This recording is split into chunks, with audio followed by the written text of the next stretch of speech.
Well, that introductory battle went pretty badly.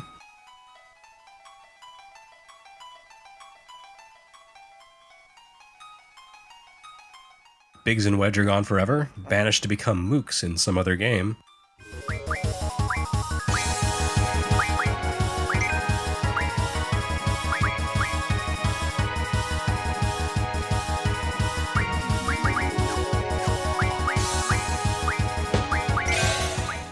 But our mystery girl survived the encounter, and now she wakes up in an unfamiliar bed.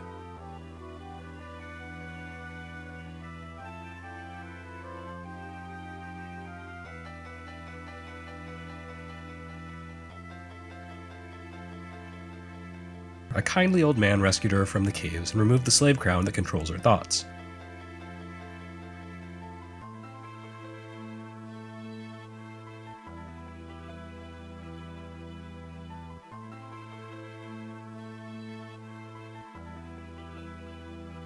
At this point, we learn the girl's name, Terra, or whatever you like for it to be.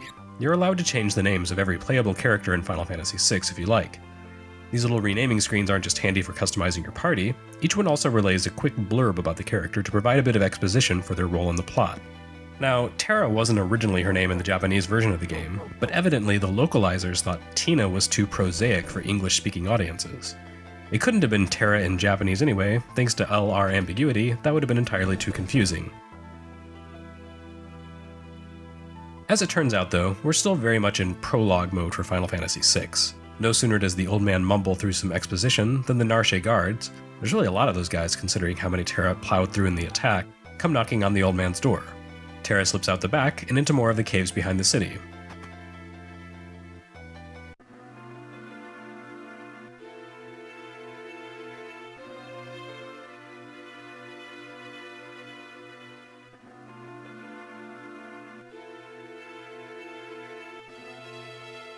This might seem like the beginning of the game proper, but at this point you're still in the intro.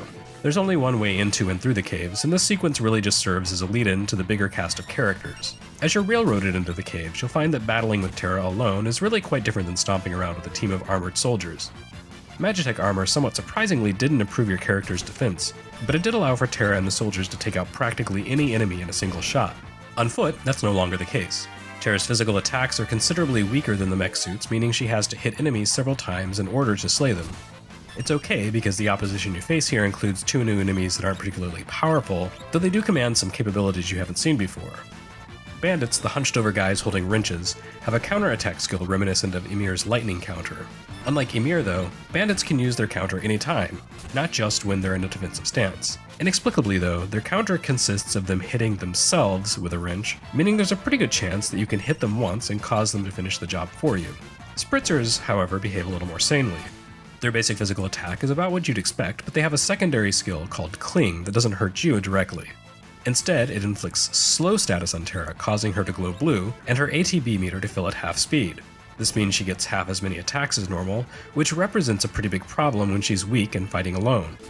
Being slowed puts her at risk of being overpowered by the enemy simply by the volume of attacks they can land while her action meter putters along. Spritzers have extremely low HP though, so you can usually kill them in a single hit. Because they pose a high if indirect threat, this is a chance to wrap your head around a key RPG strategy, prioritizing your combat actions. Sure, bandits may hit harder, but they soak up more damage before going down, and a Spritzer's Cling skill may debilitate Terra in a far more serious way, so it's always good to take out Spritzers first. Of course, Terra also has a trick here, which you may have overlooked in the Magitech sequence, a second menu command called Magic. This does exactly what you'd expect, she can cast a couple of spells, notably Fire and Cure, which have generally the same effect as Magitech powers Fire Beam and Cure Beam. As we'll see, what makes Terra unique is the ability to use magic without the enhancement of those ride armors. Fire magic can take out any of the enemies in this cave in a single hit, and Cure can completely replenish your hit points. But this power comes at a cost.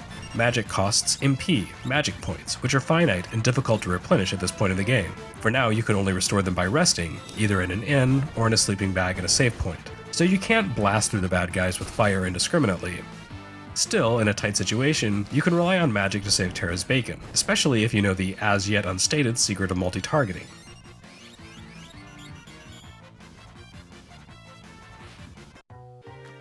In the cave sequence here, you'll also encounter your first treasure chest, which contains a phoenix down that allows you to revive a fallen party member.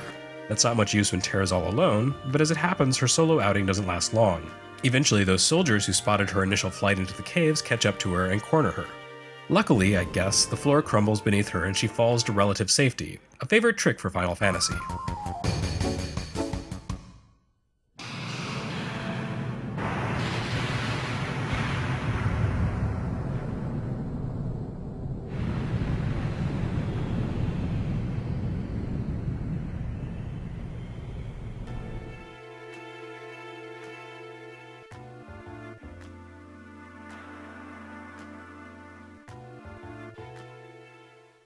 Bumping her head causes her lost memories to come all flooding back, and they're not terribly happy ones. We see a strange little man commanding her to kill, which allows us to witness her legendary murder of 50 Imperial soldiers in 3 minutes.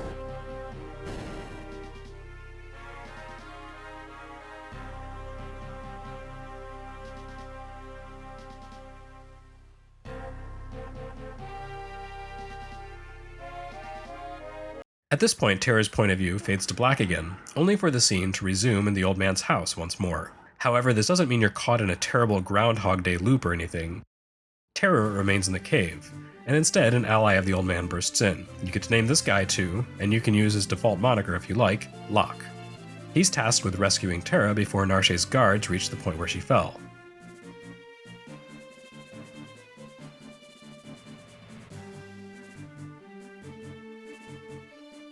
Even though you can name Locke here, he doesn't quite feel like a playable party member just yet. Where you've controlled Terra throughout her brief excursion into Narshe, Locke gets about under computer control, which is fine, given that at this point you'd just be retracing Terra's steps anyway. Locke arrives at the scene just before the guards, though a bunch of cave-dwelling Moogles, little teddy bear-like creatures indigenous to Final Fantasy, take this opportunity to emerge from the dark and offer to help out.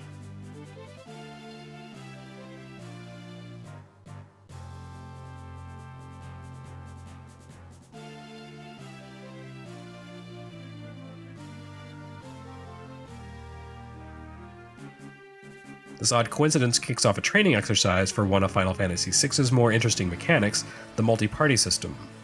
By the end of FF6, you'll potentially have recruited more than a dozen different characters to join you as you try and save the world. Occasionally, the game attempts to take advantage of this massive roster by creating situations where just about the entire party needs to enter the fray and take part in battles within separate but interconnected spaces.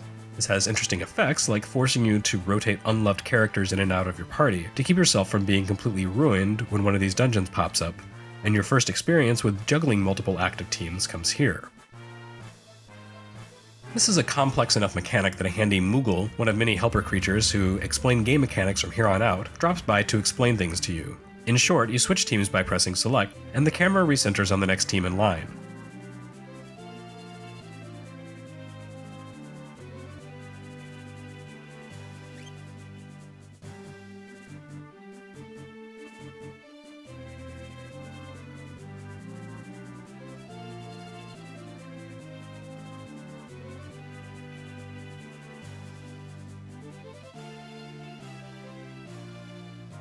You need to defeat all the enemies who appear here as non-random battles while preventing their advance. If they reach Terra, the game ends.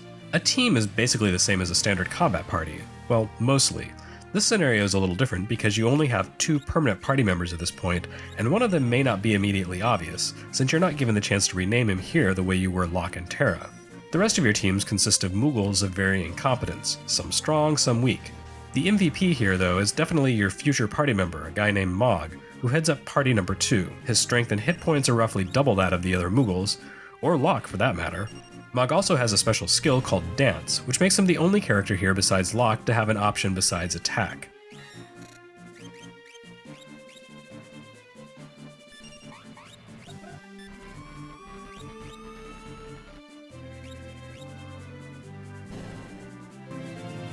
Locke's secondary skill, of course, is Steal, him being a thief and all. Let's talk about these secondary skills. Dance and Steal occupy a different command slot than Terra's magic, but functionally they serve a similar role. They add new opportunities to battle, and turn combat into something more than wailing on a target until it dies, or you need to take a moment to heal up before launching more attacks. Steal should be fairly self-explanatory, even for anyone who hasn't played an RPG before. Rather than attacking an enemy this turn, Locke instead attempts to pilfer an item to add to the party's larder. This has a lower chance of success than simply attacking, especially here at the beginning. Steel's efficacy is based to some degree on relative character levels, and Locke starts out at a pretty low level. Each enemy carries one or more kinds of items, though you can only steal a single item from enemies per battle. It could be a common item, though somewhat infrequently it turns out to be a rare drop instead.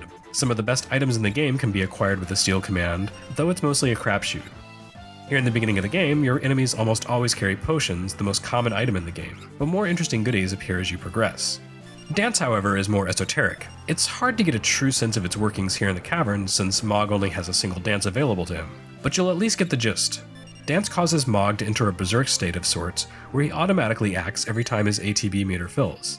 This can have dangerous side effects depending on the situation, but generally speaking, Dance gives you access to powers you wouldn't have any other way. Each of Mog's 8 possible dances has 4 possible moves apiece, and the move that Mog performs for a given turn is determined at random. His only dance available here in the caves, Twilight Requiem, includes 4 moves: Will-o'-the-Wisp,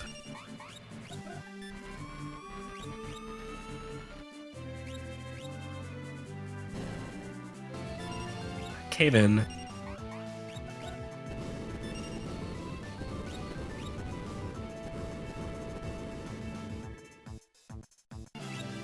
Snare, and Poisonous Frog. While 3 of these map pretty neatly onto Terra's Magitech skills, Cave-In is pretty different. Using it summons rocks to fall into a foe, and they knock off 3/4 of its health and cause its remaining HP to slowly bleed away. However, some of these attacks manifest pretty rarely, so you'll probably only see Cave-In and Snare during this brief sequence. In any case, Mog is basically capable of running roughshod over the bad guys here solo, though Locke is helpful if you want to steal potions.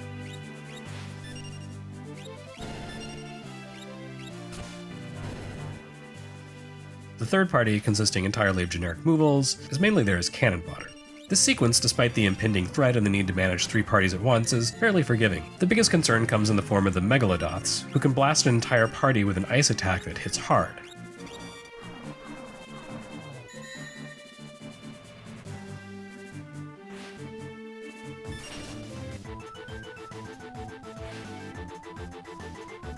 But even if a team falls, it's not game over.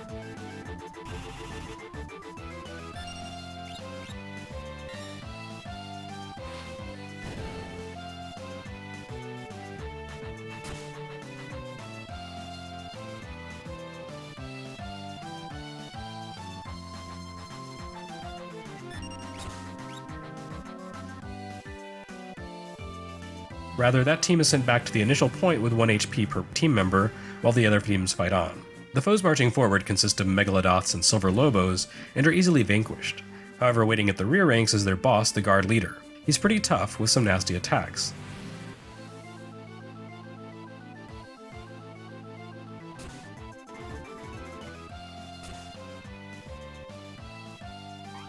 However, despite being a boss, he's not immune to instant death attacks, which makes Mog's dances here maybe a little too effective.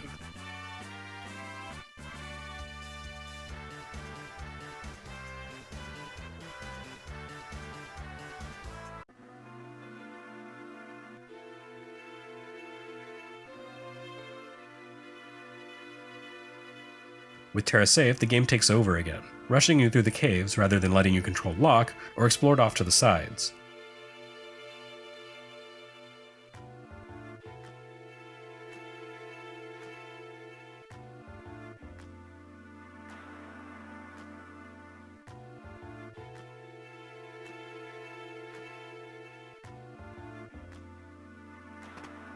You don't resume control of the party until you've shut yourself out of the caves, unable to re-enter.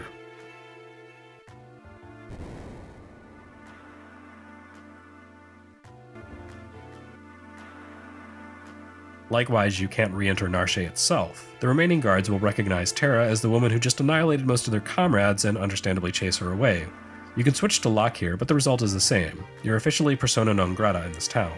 However, there is one last thing you can do before skipping town. This is the tutorial house. This is a fine Final Fantasy tradition, a place to hear in-depth explanations of arcane secrets and mechanics that might not seem immediately intuitive. There's some valuable information here, especially in our post-instruction manual world, such as a confirmation of how Mog's dances work.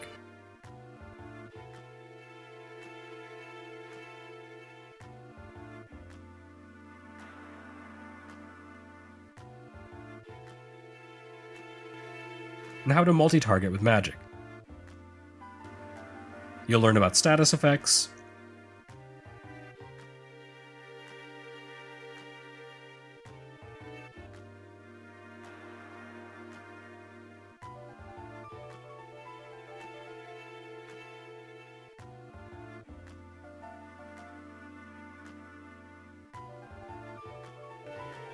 about enemies hiding in chests,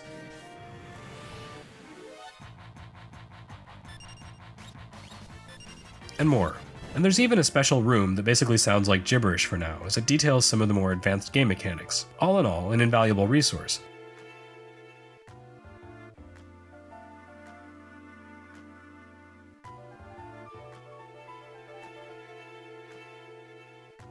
Plus, you can pilfer some treasures. Eventually though, it's time to move on from Narshe and into the world beyond.